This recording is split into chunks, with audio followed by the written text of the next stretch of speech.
In this video, we are going to see that if your Facebook is not showing the birthday notifications for your friends and you're unsure about how you can resolve this, here's a quick fix for you.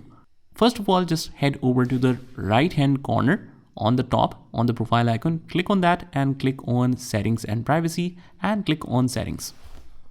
And on the left hand side, we can see the preferences section where we can see this notifications. Click on that. So these are all the notifications that you want to receive or don't want to receive.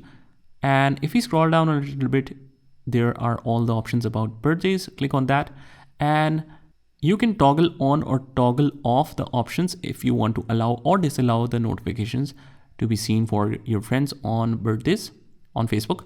So let's say we want to allow this, maybe it was toggled off, so we need to turn it on, and that is all you have to do. Make sure you also turn on these so that you can receive the notifications on different areas like email and SMS and so on. Also, the push notifications should be turned on, otherwise it might not push you to show the notifications on the status bar.